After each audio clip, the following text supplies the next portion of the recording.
Hola gente, ¿cómo andan? Bueno, espero que muy bien.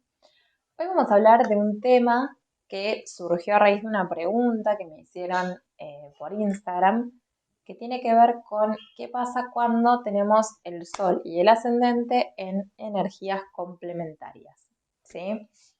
Em, para poder acercarnos, digamos, a este tema, primero tenemos que aclarar un poco qué es esto de las energías complementarias o los opuestos complementarios.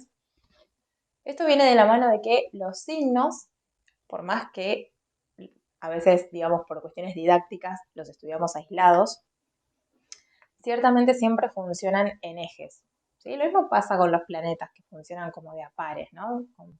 Siempre esto lo que nos demuestra en definitiva es que la existencia es complementaria. Entonces, si nosotros, por ejemplo, queremos comprender la energía de Aries, ¿sí? Tenemos que también saber cómo funciona su opuesto, que es Libra.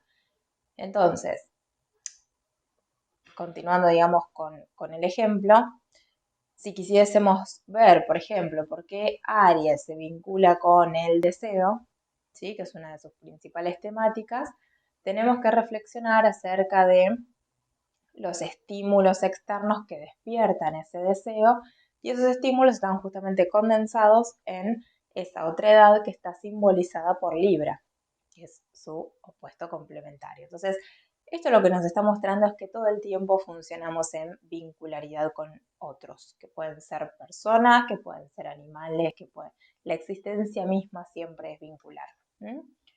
Entonces, primero eh, está bueno recordar cuáles son, digamos, estos ejes de opuestos, para que puedan chequear si ustedes tienen alguno de estos casos. Tenemos Aries Libra, que tiene que ver con esto, ¿no? La temática del el deseo, el otro, el encuentro, cómo compaginarlos.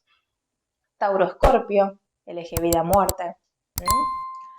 Géminis Sagitario, el eje que tiene que ver con el conocimiento, el aprendizaje. Cáncer Capricornio, el eje del tiempo, de la forma, la estabilidad. Leo Acuario, el eje de la creatividad, lo individual. Y el eje Virgo Piscis, que tiene que ver con la circularidad y en algún punto el misterio de la existencia, ¿no? O sea, cómo ensamblamos la realidad concreta con el macrocosmos y bueno, todo lo que existe, que a nivel de lo pisciano es mucho más a veces caótico y amplio. Desde lo virginiano vemos el detalle, lo chiquitito. Entonces, uno y otro se complementan en cuanto a que, por ejemplo, Piscis aplica o aporta una visión mucho más amplia, compleja y desde el lado de nuestra mente racional caótica, mientras que Virgo le aporta un poquito de claridad, un poco de orden. Entonces todo el tiempo esto se va dando así, se va dando en ejes que se van complementando.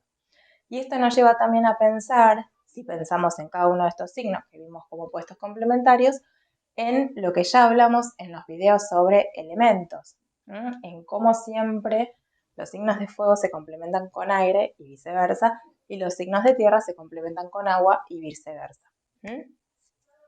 Ahora, cuando uno tiene el sol y el ascendente en energías así opuestas, tenemos que tener en cuenta varias cuestiones. Por un lado, saber que siempre tendemos a identificarnos más con nuestro sol, ¿sí?, que con nuestro ascendente. Esto viene de la mano de que el sol es conciencia, es justamente el planeta que tiene que ver con darnos coherencia, mientras que el ascendente es un punto de aprendizaje que tendemos a incorporar por destino.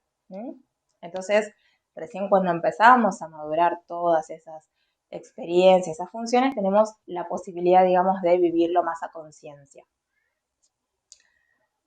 Ahora, digamos, incluso cuando uno ya tiene el ascendente, digamos, más incorporado, llamémosle, o más concientizado, el hecho de que el Sol, digamos, esté en el signo opuesto nos va a llevar todo el tiempo a tener que balancear estas dos energías en nuestra vida, a comprender la dinámica profunda entre este eje complementario, sea cual sea del que se trate.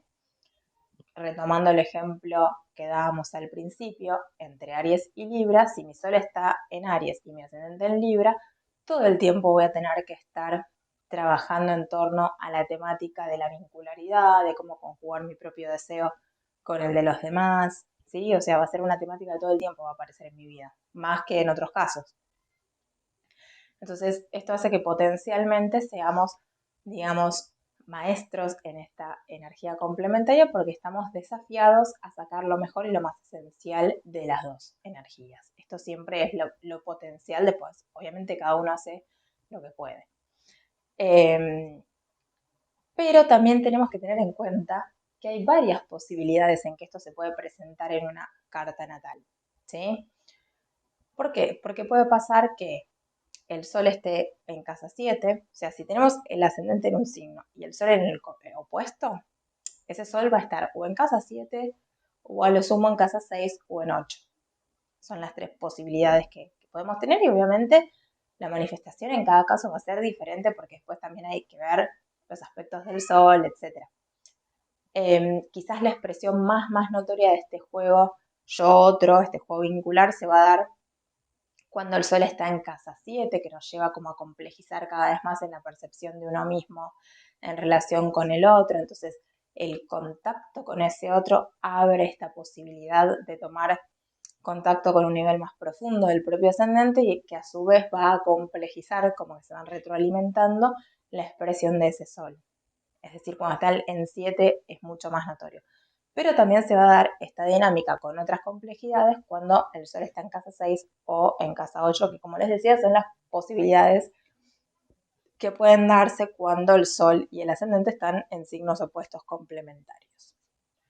Bueno, gente, espero que les haya servido este video. Nos vemos en el próximo.